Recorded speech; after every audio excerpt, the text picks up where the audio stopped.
આપ જોઈ રહ્યા છો સ્વર્ણિમ સમાચાર।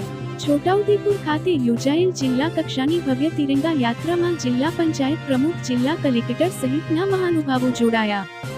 આઝાદીના અમૃત મહોત્સવ અંતર્ગત દેશભરમાં ચાલી રહેલા હર ઘર તિરંગા અભિયાનના ભાગરૂપે આજે છોટાઉદેપુર જિલ્લા વહીવટી તંત્ર દ્વારા નગરમાં એક ભવ્ય અને પ્રેરણાદાયી તિરંગા યાત્રાનું આયોજન કરવામાં આવ્યું હતું।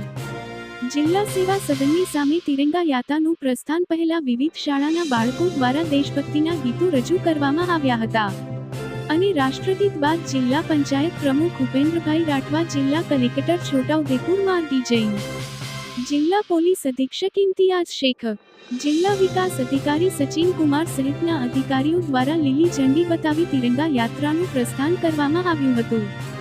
વહીવટી તંત્ર દ્વારા યોજાયેલી આ તિરંગા યાત્રાથી નગરમાં દેશભક્તિનો માહોલ જોવા મળ્યો હતો। આ ભવ્ય યાત્રાની શરૂઆત જિલ્લા સેવા સદન ખાતેથી થઈ હતી, જે નગરપાલિકા કાર્યાલય, club road, centre point, petrol pump, 4 રસ્તા થઈ જિલ્લા સેવા સદન ખાતે પરત ફરી હતી, જેમાં પ્રથમ હરોળમાં જિલ્લા પંચાયત પ્રમુખ ઉપેન્દ્રભાઈ રાઠવા, જિલ્લા કલેક્ટર ગાર્ગી જૈન, જિલ્લા પોલીસ અધિક્ષક ઇમ્તિયાઝ શેખ, જિલ્લા વિકાસ અધિકારી સચિન કુમાર, પ્રાઇઝના વહીવટદાર શ્રી નિવાસી અધિક કલેક્ટર શૈલેષ ગોકલાણી, પ્રાંત અધિકારી મુસ્કાન ડાગર સહિતના અગ્રણીઓ જોડાયા હતા। જ્યારે પાછળ હજારોની સંખ્યામાં પોલીસ વિભાગના કર્મચારીઓ, ઉત્સાહી નગરજનો અને વિદ્યાર્થીઓ, સરકારી કર્મચારીઓ તિરંગા ધ્વજ સાથે જોડાયા હતા। સૌ કોઈના હાથમાં લહેરાતા તિરંગા અને મુખ પર ભારત માતા કી જય તથા વંદે માતરમના નારાઓથી સમગ્ર છોટાઉદેપુર નગર ગુંજી ઉઠ્યો હતો।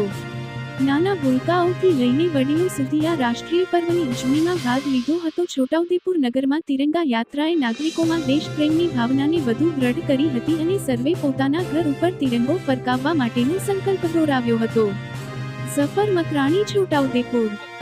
છોટાઉદેપુર ખાતે આજે જિલ્લા વહીવટી તંત્ર દ્વારા જિલ્લા કક્ષાની તિરંગા યાત્રાનું સફળ આયોજન કરવામાં આવ્યું, જેમાં જિલ્લા સમાહર્તાશ્રી, જિલ્લા પોલીસ વડા, ડીડીઓ શ્રી સહિત અધિકારીગણ અને મોટી સંખ્યામાં નાગરિક ભાઈ બહેનો તથા વિદ્યાર્થીઓ ઉપસ્થિત રહ્યા।